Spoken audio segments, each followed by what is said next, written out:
Welcome back to another episode of In Depth. My name is Luke Hardacre and I'm a surf coach at Ombi. If you're new to Ombi, we take a look at surfing from the perspective of ocean, mind, body, and equipment. In this podcast, it's all about straight to the point tips, things that you can take away, implement into your surfing, or things that will change the way you view your surfing. And this week, I want to talk about a process I went through many years ago that a lot of people tend to struggle with, and having this understanding is going to make that journey easier when you're trying to learn new things and when you're trying to improve things and just going like, why is this not connecting? Why am I not getting this new skill? So, why is it that when we learn something new in surfing and we rush out to work on it, we quite often end in this horrible frustration or disappointment? You're pumped, you get the idea, but you can't, for the life of you, you just can't execute it. They say only a surfer knows the feeling, but for most surfers, how do you know what it feels like if you've never felt it? This is where this frustration comes from. Your mind may understand it, but the body is stuck in a long list of bad habits or has no idea if it's coming or going. It hasn't felt this yet and doesn't know the nuances to everything yet. So this is where the mind learns quick. And whenever we learn new things, the mind is able to grasp them quickly. And we have these, moments over and over. We get it. But if we can't do the new movement, then we haven't fully grasped it yet. Taking on that information and applying it is very different. So most surfers find this stage horribly frustrating. But this is good. This is what you want. You have to accept that you need to download that information first, mull over it, fail at applying it, and eventually, after a little while, things will begin to click. The body doesn't learn fast. It's trained to follow habits. And when you start again and teach it something new, you've either got bad habits that need replacing, or you have the building blocks firmly established, ready to layer the next block on top. So this is where the body learns slow. And it's where you need to put in your training. You need to develop the muscle memory and neurological pathways. So these neurological pathways are the connections between your brain and your body. Thankfully, these can be trained relatively quick, but they need stimulation and work to adapt and develop. And this is where the body needs to catch up. This is like going to the gym for the first time. Your initial strength gains are mostly neurological pathways building and becoming familiar with the movement and figuring out how to do it better. And then over time, muscle develops. Muscle development is so much slower than your brain learning how to do a movement.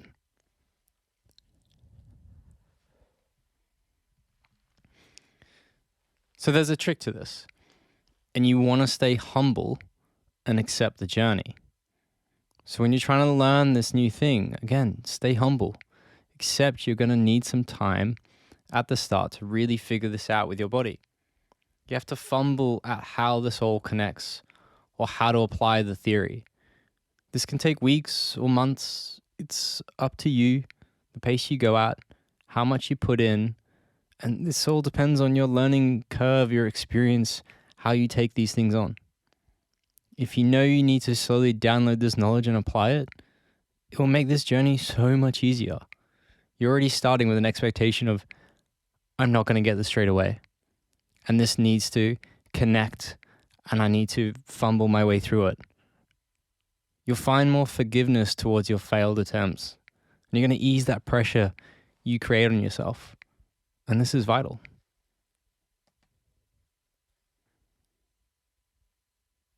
The very first time I went through this experience, it's mind-blowing. And it's mind-blowing when you come out of it.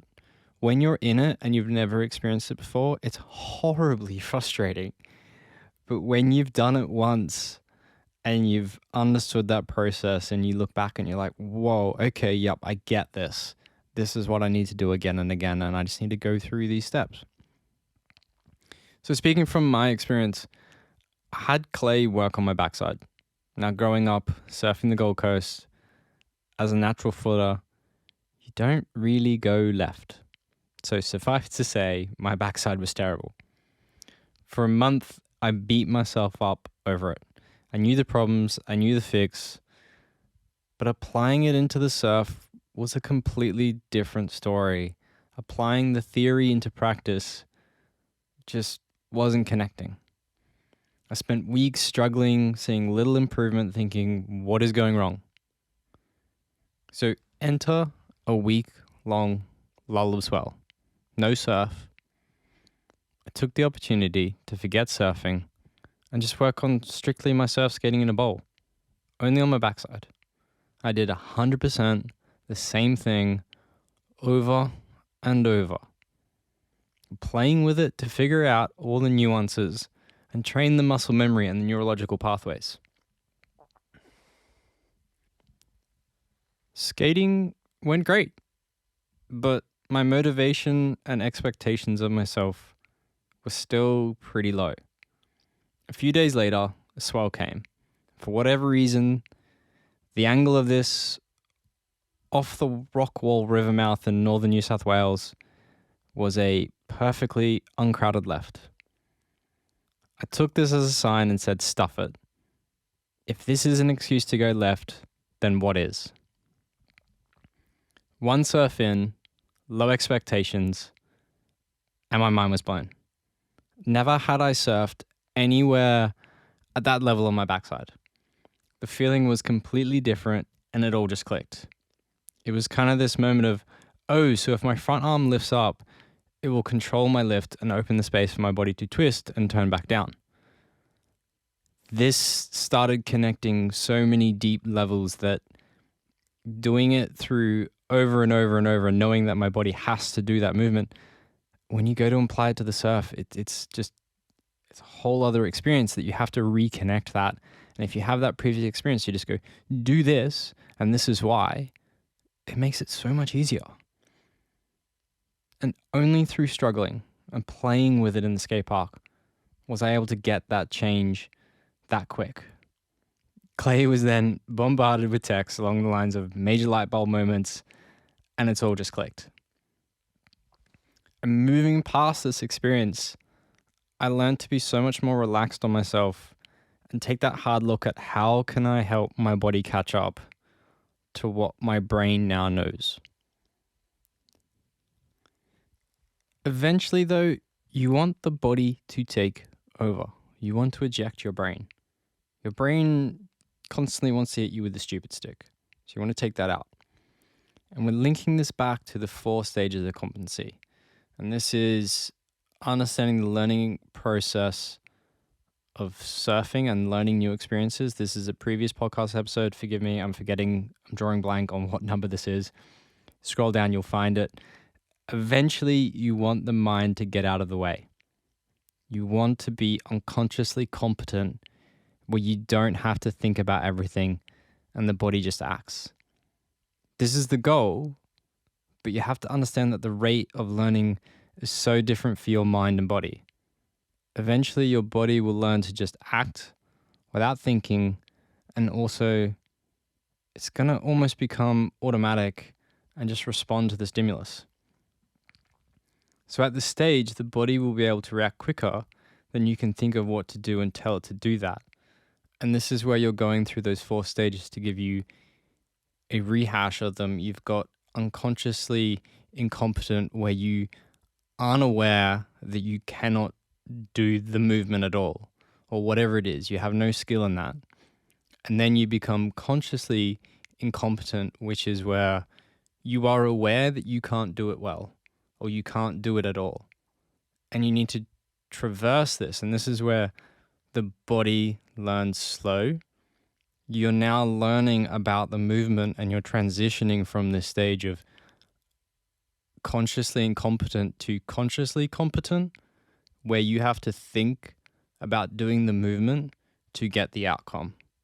And this is where you're really going to struggle and get frustrated. And your mind is going to wants to race, but your body just doesn't catch up.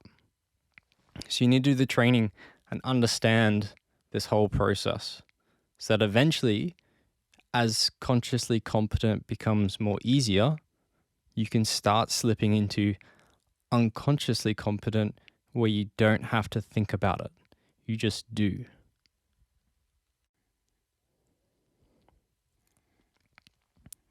So in summary, I really want you to think about this whole process where, in a nutshell, it's you going from unconsciously competent to consciously incompetent to consciously competent and unconsciously competent. This whole process here and navigating that and being easy on yourself. And an easy way to think about this is very much like sleep.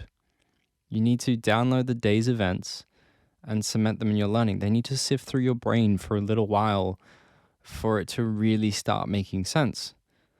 And your body's going to initially learn slower than the mind. And that's fine. You want to go easy on yourself. Accept the initial pace. And as it all connects, work towards that movement becoming automatic.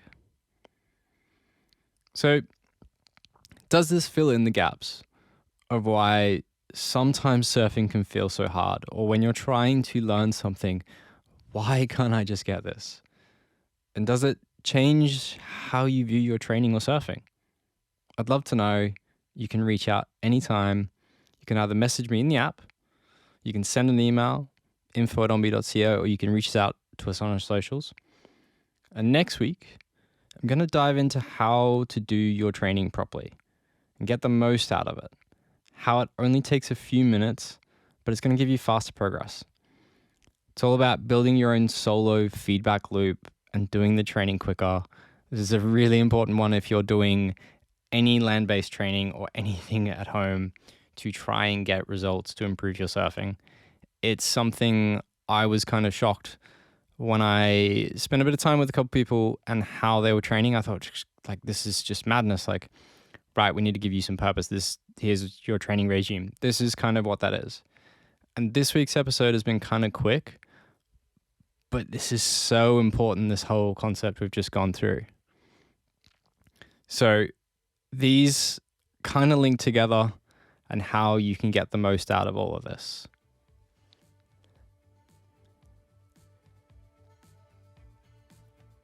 If you're new to Ombi or you want to improve your surfing, in the show notes you'll find several links. There's always the link for the full guide, the written up version, if you want to read these as well and see the videos, the GIFs, whatever goes along with them. But you'll also find the Ombi method. This is our free training program. This is about 40 videos. This goes through the whole learning process of your surfing, and this has been kind of a snippet from that.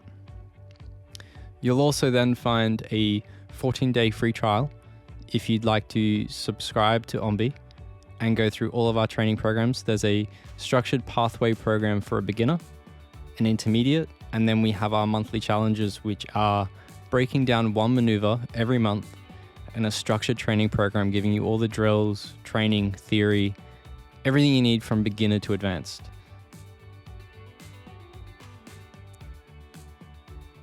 If you'd also like to make a suggestion for a future episode, or you have a story that you want to tell, in the show notes you'll find a link of how to make an episode suggestion, which this can be done through the website or just contacting me through the normal channels. On top of that, if you've been appreciating these podcasts, it'd mean the world to us if you shared them with a friend or left a review wherever you're getting your podcast from. But otherwise, until then, I'll see you next week for next week's episode regarding how to do your training program, how to get the most out of it and minimize your time. So until then, I'll see you next time.